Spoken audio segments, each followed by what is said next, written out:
TOA community, what's up everybody? Welcome back to the channel. Robert Linkul, trainingtheolderadult.com. I hope you're all doing great and excited about this topic.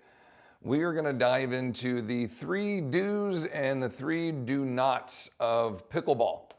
Pickleball has become one of the most popular recreational activities, I guess you could say. And now, since it's become such a popular recreational activity, there's actually a couple of different leagues and a pro series and a whole series of shows and like all kinds of stuff that are kind of leading into this. It's blowing up, it's getting big, and so with all that growth comes some questions and some strategies that we would like people to know about. And some of them are a little bit off the norm or against kind of the societal suggestions. And then others are topics that people don't even know about that they should be addressing. So without further ado, let's dive into all that. If this is your first time listening to anything that I've put together, just a real quick update of who I am. My name is Robert Linkul. My wife Keegan and I own trainingtheolderadult.com. We run online and in-house in our studio here. I have a master's degree in sports science, personal training. I have a kinesiology degree from CSU Sacramento, in the world of strength and conditioning. And I've been an NSCA certified personal trainer and strength coach for 20 plus years. Volunteer with the NSCA, with multiple other organizations, and I currently serve on the NSCA board of directors. So let's go ahead and dive into our content here. Our first piece of this is going to be on the updated numbers of pickleball, what we're seeing this growth of, and then just kind of introduce the basic movement and components of the sport, just so everybody knows kind of what we're dealing with. All right, so pickleball stats for 2023, 36 million, let me go back to that. People are playing in the United States as of 2023. And you see the largest age brackets, the millions of dollars that are being spent in this, the number of places to play pickleball in the US. I mean, everything's on the up, up, up. And then you start to see the number of participants, just general growth from 2014 until 2021. Just a massive growth of up to, you're probably thinking of 5 million people now that are participating in this. All right, let's listen. Affluent seniors playing the game on tennis courts or at country clubs. But that sentiment is changing. For one, the sport has a low barrier of entry. All you need is a paddle, a plastic ball, and a net. It's social, it's fun, it's accessible, it's affordable. It's got everything that the consumer wants or needs. That's a big reason why pickleball has become the fastest growing sport in America and is beloved by nearly 5 million Americans. In recent years, thousands of players have been flocking to tournaments all over the US, vying to make a name for themselves. We introduced the highest prize money per event in all of pro pickleball this year, more than $300,000 per event. Some estimate that by 2030, there will be close to 40 million players worldwide, and investors from everywhere are looking to seize on the opportunities. But with anything growing as rapidly as pickleball has, there's been some growing pains, as pro leagues compete for supremacy, hundreds of tournaments each year with some players finding loopholes in the rules, not enough courts to meet demand, and a flood of TV deals, sponsors, equipment, and apparel brands looking to get in early on pickleball. Pickleball is kind of the wild, wild west right now. A lot of different tours kind of competing for control of the sport. So how exactly did pickleball evolve into the massive sport it is today? And how will the game, its players, and administrators navigate the growth at a time when everyone wants in? All right, so that kind of gives you a little bit of an idea of what the sport is, just in its basic understanding of we need a paddle, you need a couple of balls, you need a net, and a little bit of space. We have seen just locally here, we had a Lifetime Fitness just down the road from us that had, I'm gonna say like 10 to 12 tennis courts that have all been converted, every single one of them into pickleball courts. I don't know all the dimensions and such. I just know they're different. And now it is the pickleball headquarters, if you will. Like all the tournaments are there. All the courts are constantly full. All of our clients, they have leagues that they play in and different groups that they're members of and teams that they're members of, and they are playing on a regular basis all over the place. Like, it's just blown up in popularity. And so because of that, I've been interviewed a few times for some articles and suggestions for strength training for pickleballers. Now, you could take everything I'm about to tell you and plug in tennis, racquetball, golf.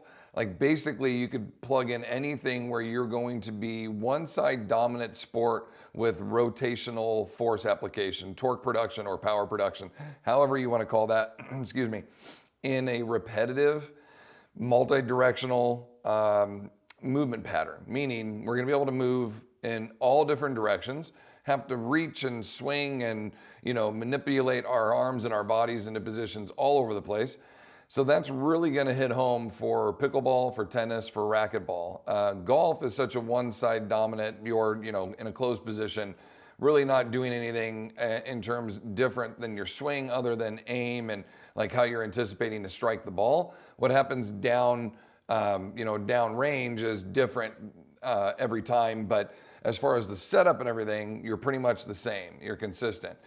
The similarities in training for this are going to be the rotational force in just the hundreds, if not thousands, and then millions of repetitions that you put into this. So keep all of that in mind as we go through these 3 do's and don'ts, and then I've got some suggestions for you at the end that are with the mindset of kind of common understandings of the sport in itself today, but also anatomically, what are we kind of dealing with and what should we be thinking about, and how to kind of progress our lives into this sport without causing any damage and keeping you capable of playing for a long period of time. Because I do want you to be successful when you play and be dominant really when you play, because you're a specimen, right? You've strength trained, you've done some plyometrics, and now when you go out there, you're a monster. You're a difficult, time for anybody to deal with, because you're good and you're capable, where majority of others are not going to be doing that, okay?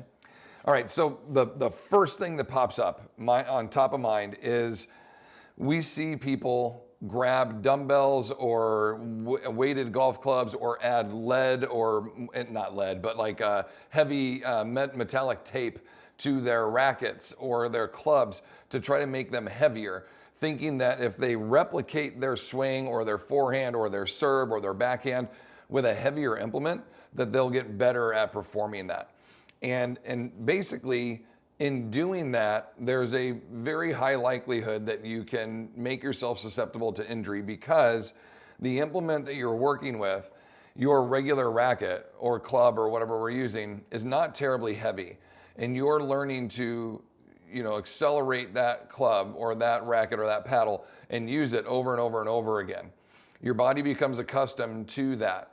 And now if I want to get stronger to perform my sport more efficiently, I can use weight training to do that, but the weight training doesn't need to replicate the actual movement of the sport.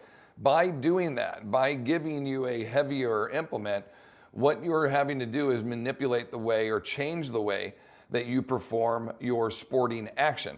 So if I give you a paddle that weighs, I don't know how much a paddle weighs, but let's call it a half a pound, okay? And I make it a pound because you think, well, if it's heavier and I play and I swing it and this and that, then I'll be able to get stronger because it's a heavier implement.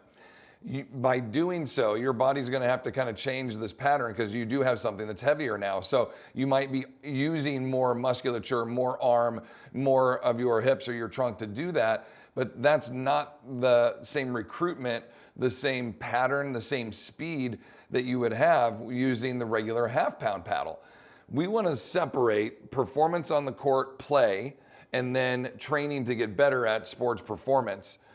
And if you train and get better at jumping and skipping and bounding and curling and pushing and pulling and pressing and lunging and twisting, and just improve yourself as an overall athlete in the weight room and on the training floor, that when you go to perform sport now, you didn't mess with any of your sport mechanics in that action. You just now have a better, finely tuned athletic body to go do your regular sport activity. But if I start to mix weights into these, if I start to kind of cross-pollinate them, I'm gonna have to start to manipulate the way I do things. I'm gonna have to start to change the way that I do things because it's heavier than what I'm normally going to perform in sport. It would be very similar, like you'll see sprinters with a parachute on their back. Or in this case, you see this girl, they have this whole attachment where she's hooked up to all these resistant bands while she's swinging her racket. And the kind of suggestions in some of the research in this one, a study on racket weight adaptation in advanced and beginner badminton players, they basically went through this and they found that for advanced players, additionally, advanced players may suffer injuries during the backswing phase when using a heavier racket, where beginners may suffer injuries during the front swing. And we'll talk about that. It's the deceleration phase. But the point is you are having to use more muscle. You're having to over muscle the implement because it's so heavy compared to what your body is then used to. So there's nothing wrong with training with weights to get stronger, and there's nothing wrong with utilizing your racket or your paddle and working and training for speed or contact or topspin or undercut or whatever else you're going to do it. That's all fine. They're just two separate components that should stay separate. And if there's an opportunity to kind of mix those in, using it as like an agility training or something along those lines could be fine, where maybe you're doing a conditioning while, hitting balls in return, but keep all the weights and all the game setting for the most part the same. Don't make the net higher or make the ball heavier or lighter. Even if you're trying to train for more speed and you want to make everything lighter to go faster, you're now training your system to move at a higher tolerance. There's some suggestions or some research to maybe support lighter implement training, but definitely not heavier, okay? So kind of keep that in mind going through. You may see someone with a 20-pound medicine ball swinging it like a golf club inside a rec center or inside a racquetball court and throwing it against the wall. Not exactly the pursuit of sports performance that we're looking for. I'd rather you learn how to do power cleans with dumbbells and learn how to transfer that power into the paddle when you get out onto the court, okay? All right, number 2, do not attempt to perform plyometrics without learning how to train for them first. Plyometrics are dynamic, explosive movements like bounding, skipping, jumping, depth jumps, box jumps. Jump rope is even a plyometric activity. Switch jumps with your feet like scissor jumps if you're doing lunges. These are all dynamic, explosive movement patterns.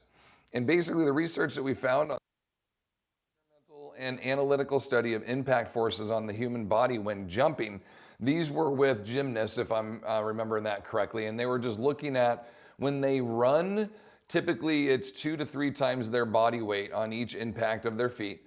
If they start to jump and or tumble or do anything along those lines, they had anywhere from 5 to 11 times their body weight of impact when they were landing. Now, granted, these are gymnasts that are vaulting off of, different pommel horses and different things that throw them even higher into the air. But even if it's the lowest, where you just jump with your own body weight and land, that's anywhere from 3 to 5 times your own body weight impacts on the ground.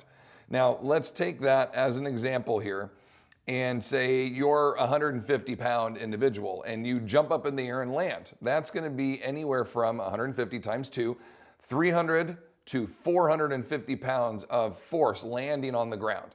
Your body has to learn how to deal with that. And if it doesn't know how to deal with that, injury is going to occur. We have had multiple clients, individuals or friends that we know, associates, anybody connected to a client who went to a camp or a clinic and they go, okay, one of the first things we had to do in our warm-up were scissor jumps or bounds or skips. And I'm like, dude, that was the warm-up? Like, you have to prep your body, warm your body up, get it ready to start to move dynamically. Then once you start to move dynamically 15, 20 minutes in, then you can start to do some basic plyometrics. But as you learn how to accelerate and throw your body off the ground, before you even learn to do that, you need to learn how to land with your body, because that's where all the impact is. So landing is very eccentric. The muscles are stretching, it's decelerating, and it's absorbing. You have to learn how to absorb your own body and then redirect that energy and then propel it, accelerate it up into the air, throw yourself into the air again when you jump, and then land. Because you're doing so many, let's say a set of 10, with 450 pounds of pressure, that's 450, that's 900, that's 13, whatever, right? It just adds up, and now you've jumped and landed with 2,000 or 3,000 pounds of pressure through your feet, ankles, knees, hips, lower back. And if you don't know, if you're 70 and you're a pickleball player and you go to a plyometric training session and they just say, jump up in the air 10 times, let's work on your impact and get you more powerful. Well, you just had 4,000 pounds of pressure run through your body that you in your body don't know how to deal with that. You've never done any training before. You've done no resistance training. And so now you're just gonna go right into one of the most dynamic, explosive, high impact activities that you can do. But on the flip side of this, you think, well, it's just my body weight, so how hard can it be? Very difficult, very hard, and very, very, very high risk of injury. Now, if you progress this appropriately, which is what the other half of this article says, is if you progress it appropriately, if you learn how to land, if you learn how to get your knees in the right position, how to decelerate, how to accelerate, how to start with small little drop squats or pop squats and learn how to do a sit to stand to a pop squat and then eventually a body weight squat jump and build your way up to maybe eventually doing a 3 or 6 inch box jump someday if you really want to do it. If not, just propelling your body off the ground and jumping works just fine. Top right corner conclusion, plyometric training is feasible and safe training operation with potential for improving various performance, function, and health-related outcomes in older persons. But keynote, look down below, that this needs to be done so properly programmed with essential, especially with an administered, supervised setting. So teaching people the proper steps and how to jump, how to land, how to hang in the air, what to do with your arms, when to throw them, when to toss them back down to the ground to assist in directional change. There's a lot that goes into teaching someone how to do a plyometric, but it's so easy to perform. You can just say, just jump up and down, and people will jump and their knee buckles and now they're done. There's a lot of impact there. So I'm not saying don't do plyometrics. I'm saying learn how to do plyometrics properly. And you need to go to somebody that can teach you how to do that, right? There are steps to this process. But once you've learned how to do that and you can participate in plyometrics, those are fantastic. We want you to be more powerful, not only for the sport, but just in life overall. The more powerful you are, you're battling potentiopenia, the loss of power production and muscle mass and function. The more powerful you are, the less likely you are to fall down and experience any kind of debilitating injuries. So power is good. And plyometrics make you more powerful. You just have to learn how to propel that energy and decelerate it and return over and over again without hurting yourself, okay? All right, number 3, do not rely on braces or wraps to reduce or remove pain. If you do, your pain will only get worse and you'll probably end up getting hurt. So what does work with these braces, okay? And I wanted to show you what a couple of doctors said in here. These braces, they work. The patellar tendon strap that goes around your knee, the one that goes around your elbow if you have tennis or golfer elbow, also known as medial epicondylitis or lateral epicondylitis. For jumper's knee, for tennis or golfer elbow, okay, with these two hinge joints, the knees and the elbows, they do work. And what I mean by work is you're feeling pain due to an itis. Medial or lateral epicondylitis in the elbow means that you've overused this musculature. It's swelling up, it's aggravated, and that's what itis means, swelling and aggravation, okay? So you now have bursitis or tendonitis in your elbow. But you want to keep playing, right? So you're like, well, I've got this injury, but I don't want to stop playing. So what do? Doctor says, okay, get a brace, wrap it on your elbow, and make sure this hard little plastic part on the inside pushes right on this nerve ending. And basically, it's going to kill the signal of the pain that goes to your brain that says that hurts. So you'll be able to play. You'll be able to swing and contact and play the whole game. But did you fix the problem? No, you just masked the pain. The injury is still there. And by masking the pain, you just used your arm a whole bunch more, which does what? Makes the injury even worse, okay? So we'll see people out there with knee sleeves, patellar straps, ankle wraps, elbow sleeves, elbow straps, shoulder, back braces, this and that, thinking that they're protecting themselves when really all they're doing is bracing and using an additional support that's not a regular thing that you can have. Unless you're gonna wear all that stuff 24/7, at some point you're gonna have to take it off.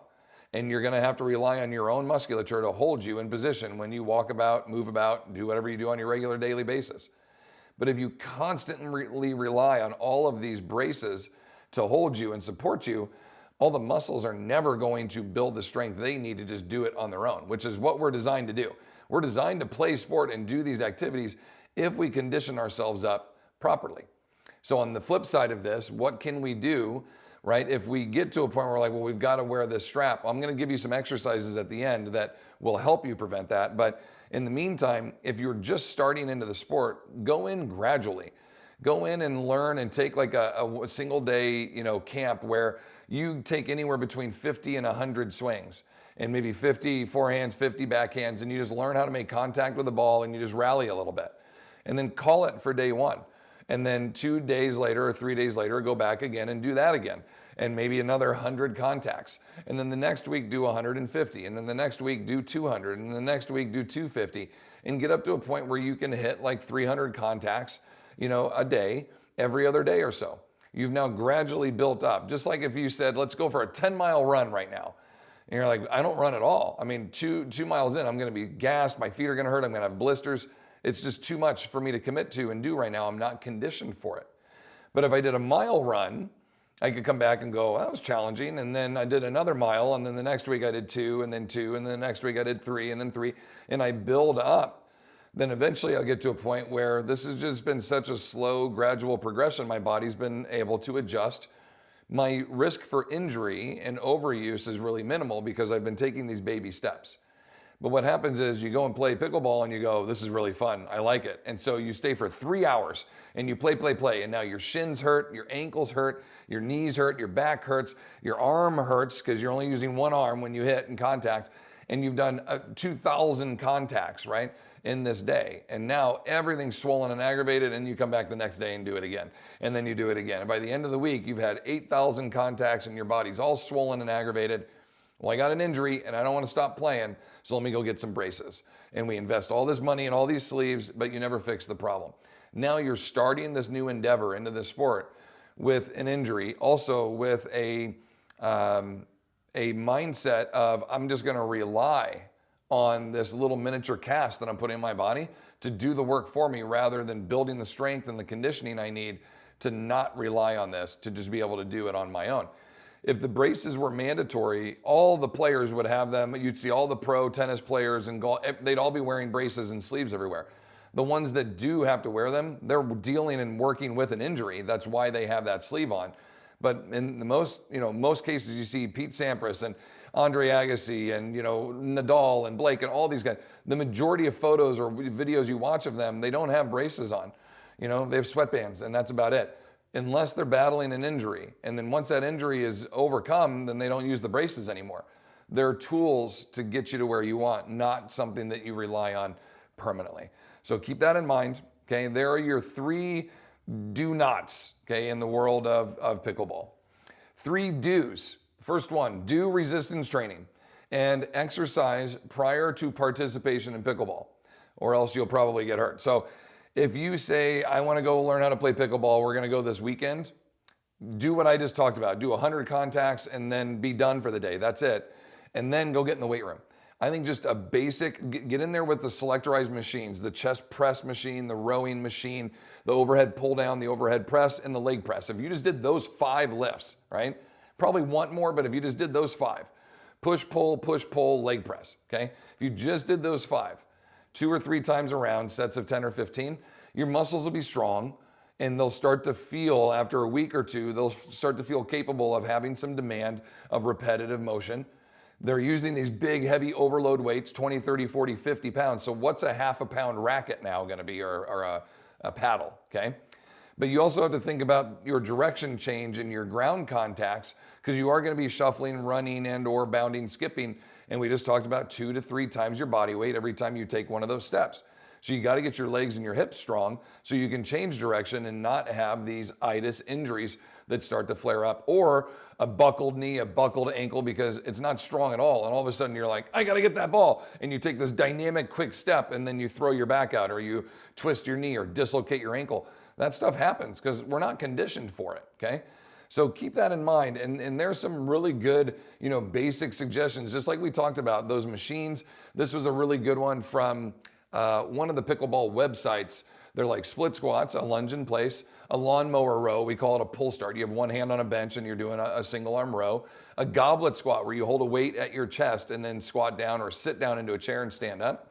Dumbbell chest press or a machine chest press, and then single leg deadlifts or just traditional deadlifts in that case. All of those help with grip strength. All of those help with developing full body functional strength, but they're based a lot around the big muscle joints that you're gonna need to help you play better. But again, recognize none of those really replicate sport. They're just lifts to help your muscles get strong and a big full range of motion, and then you can go take that athleticism to the court. Does aerobic training promote skeletal muscle hypertrophy and resistance training? And what I mean by that is, and what this article looked at was, if you're gonna do cardio, because some people are like, I wanna get better at pickleball, go play pickleball. The skill set, yes. The conditioning, yes. Are you gonna build muscle swinging a half a pound paddle? No. No, you are not. And these articles prove it. This was a meta-analysis, so they looked at many, many different articles. And you are not gonna build muscle mass. You'll probably get your joints to be stronger because you're changing directions, and you'll be able to build some muscular endurance to move a half a pound around a lot, and you'll breathe heavier. And yeah, there's great cardiovascular health and coordination and all kinds of other things going on. So I'm not saying it's not good to do it, but are you gonna build muscle while you're out there swinging a pickleball paddle? No. You need to lift weights to do so. You can do everything else, all that other stuff we just talked about, and they listed in there. All good, but if you're like, I need to build more muscles so my elbows don't hurt anymore, get in the weight room, you gotta lift. 20 minutes every other day, 3 days a week, if you can build up to that, you're gonna be winning, okay? Like a lot, it's not a ton that you need, okay? How about with TRX? They've got a great routine on here they put. I loved it. They had like the trap bar, kettlebell swings. They made this, a very dynamic, and look, box jumps, okay, some rotational medicine ball throws. Those are all power training components, reverse lunges. This was awesome. When I saw this, I was like, right on. This is the kind of information I want out there in the world, where it's not like, oh, let's do single leg balance to get you better at balancing for pickleball. No, you need to lunge in different directions, pull weight off the ground, swing kettlebells, throw medicine balls, chuck stuff over your head. Like, you need to train like an athlete because you're gonna do something that's fairly athletic. So train in those capabilities and those departments and those directions and those philosophies that you're going to apply onto the court. Okay, one more that we saw on here, some benefits of flywheel training and eccentric training for sport. These articles looked at change in direction, dynamic foot contact, quick reaction skills for football players, for soccer players, and for basketball players, and how eccentric training helped all of them improve their ability to slow down, change direction, and go another way. And they used flywheels in this particular article, which are all these guys back here. That's a flywheel right there. These are flywheels right there. That's a flywheel. Eccentric, the company I partner with, Eccentric, they're fantastic. They make great products, but their product is an eccentric focused resistance training program. You can do eccentrics anywhere, but if you want to use a flywheel in particular, you have to get one, obviously. So eccentric training, and these studies talked about using like overload, coming down really slow, getting your body good at stretching under tension and then changing direction, stretching under tension, changing direction. What does that sound like? When you're a tennis player like this girl right here, and she's jumping to make that contact, and then she has to get back to the center to get back. That's a quick, dynamic, her legs, big jumping step. She's in the air, following through. That's a super athletic position to look at, let alone perform. And then, hey, in a half a second, get back to your position because the ball's coming right back at you, and you need to be ready to go again. This is very athletic. Now, granted, you're playing partners, pickleball, the boxes, say yo big. You don't have to cover the entire court, but you still need to be able to move, and you have to be able to do it multiple times. So resistance train, focus on eccentric training, and train a little bit of everything. Full body, upper, lower, all different angles of attack, etc. You're gonna do yourself justice for sure. All right, multiple directions for power. We kind of just talked about this too. Training with appropriate instruction and progression. So quickly, find somebody that can teach you how to do plyometrics and progress you to the point where you've now learned how to jump and or throw things and be very explosive. And then do that in multiple different directions. Sagittal, forward, we do a lot of, okay? Our life is there. Frontal plane is if I like cut you front and back, right? That'd be like a pane of glass went through me this way and put me front and back. That would be the frontal plane. And then transverse is flat, like through my belly button, like a tabletop. Okay, so I can go forward, I can do side to side this way, that's frontal, or then I can rotate, okay, this way, that's transverse. We need to incorporate all of those because that's what you're going to do in this sport. So learn how to move dynamically in all three of those directions or combos of all of those. And then you can learn how to throw things across your body, across those planes of action as we go. Some really good examples of training components with this one too. We found a few little research articles that discuss the impact on the body, the injury rates. 90% of ER visits for those that are coming in with pickleball related injuries are having sprains and or fractures, okay? And these are for people 50 years or older. They're having a lot of injuries, and those injuries are usually correlated to lack of strength and the change in direction with the lower back, with the ankles, rotator cuff injuries from all the impacts on the elbow. Really need to be hyper vigilant on taking care of your primary joints that are going to help you change and propel yourself in multiple directions. You see the top right, injuries and prevention. Dr. Young talks about the injuries that are going to occur, straining the calves, tearing your Achilles, okay, having ruptures of your Achilles tendon, plantar fasciitis, ankle sprains, other foot injuries or ankle fractures that can occur from this. You're doing so many contacts and quick reactions of your feet on the ground. You have to build up strong, tough feet, capable, strong, resistant ankles that if you do roll it, it doesn't break. You've built enough strength in there where, yeah, it's injured a little bit, but it doesn't snap or dislocate. You know, you're okay there. Individuals with epicondylitis at the elbow, shoulder tendonitis, like we talked about with the rotator cuff injuries, these injury rates are only going higher and higher and higher because more people are participating, but they're not taking into account the amount of damage this is going to do to your body. Because all you hear is, well, it's like tennis and ping pong mixed together. Anybody can do it at any age. Of course, anyone of any age could go out and participate in wrestling if they wanted to. Anybody could go out and swing golf clubs if they wanted to. Anybody could go out and do rock climbing if they wanted to. We could do anything at any age. It's not like you're over 80, you're not allowed to play tennis anymore because you're too old.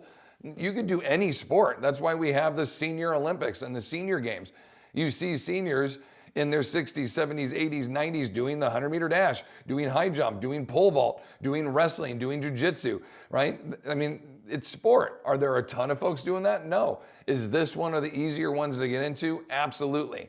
But is it still sport? And is there still high demand? 100%. So we have to train and look at you like an athlete to be able to make sure you're not going to become part of these statistics, okay, where we start to see between $250 and $500 million on medical costs that are going to occur because of pickleball in 2023.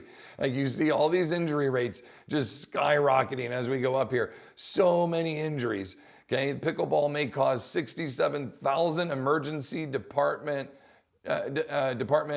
trips, 366,000 outpatient visits, 8 million, where am I looking at? Where's my number at here? Outpatient surgeries, 8,800, I think, is what that's supposed to be.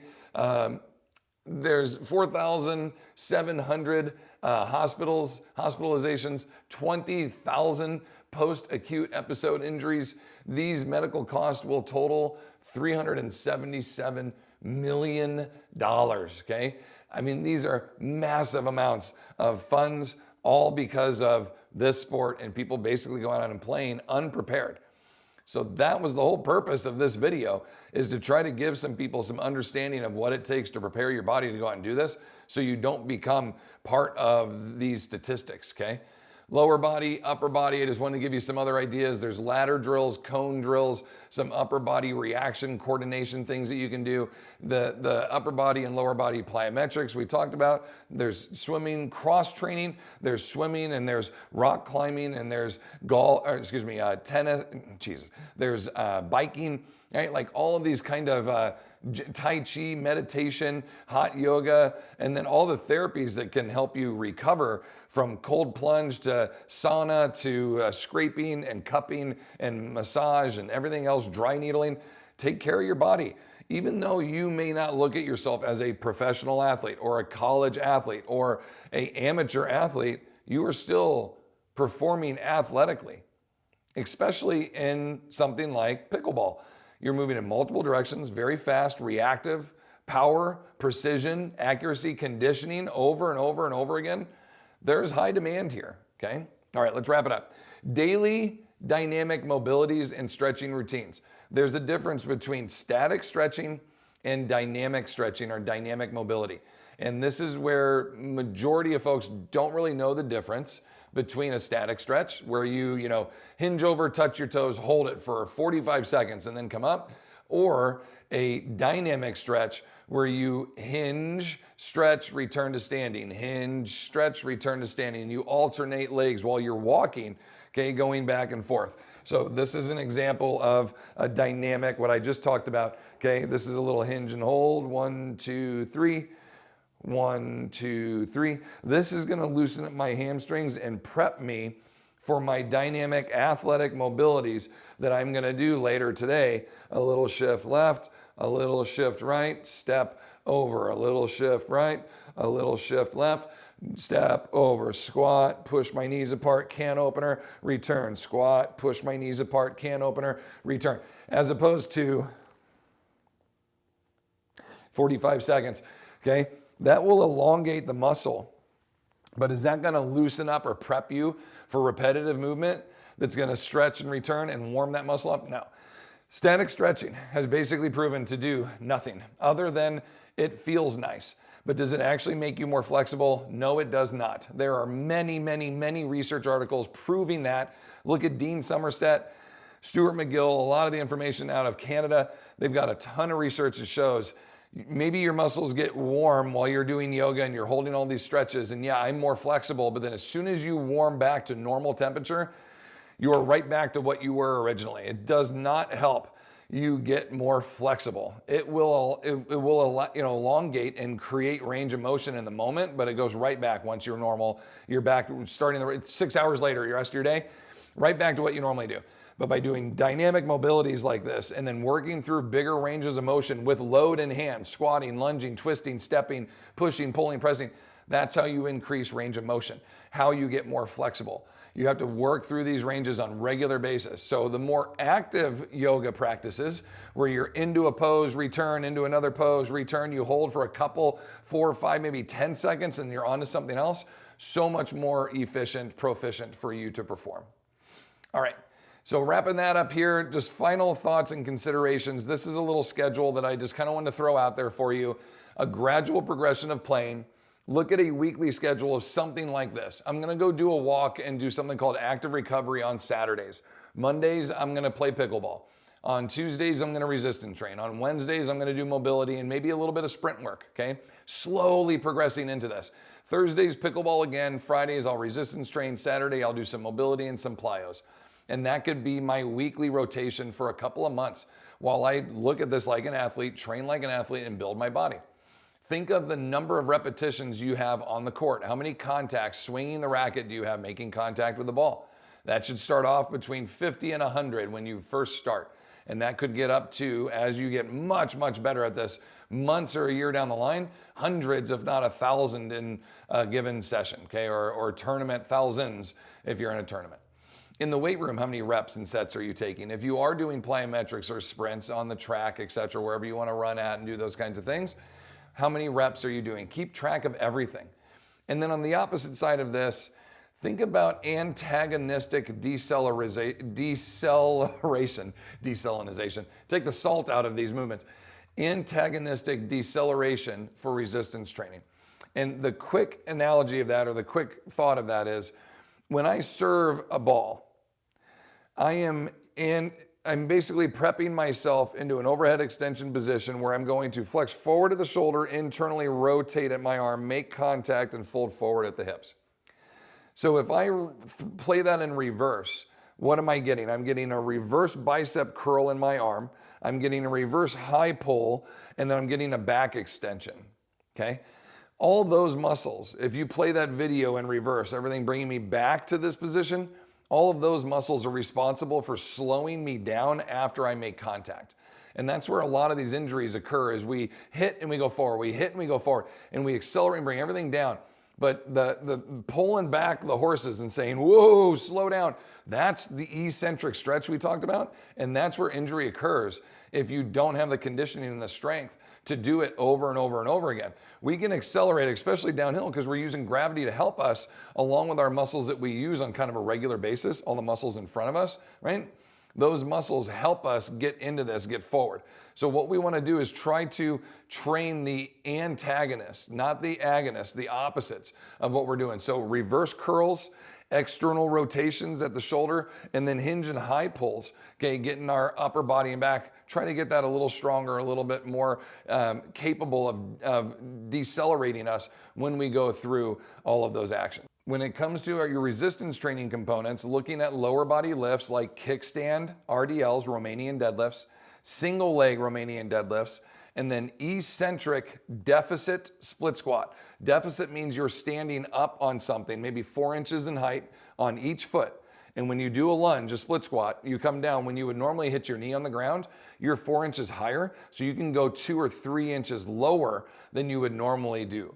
And why train that? Why do single legs and kickstands? Because those are actions, big hamstring eccentric stretches, deep ranges of motion that you can basically overtrain into these deep ranges, where if you happen to get into that position, if it occurs while you're playing, you're ready for it, you know how to slow down into it and redirect, because you've practiced it not just with your body weight like when you're playing, but with extra load. So these are really great positions to train into to keep you from getting hurt, but also help you recover and be more dynamic, getting back into position when needed. And then full body, doing some cross body chops, doing some calf pumps, go up to your toes with weight, and then dorsiflexors, pulling your toes up off the floor with maybe little dumbbells or kettlebells or sandbags on your feet, pulling your toes up, because you've got to learn how to change direction and get your feet up off the ground. A lot of times you have to drag your toes because your shins are so sore, they can't, and then so tired, they can't move your feet anymore.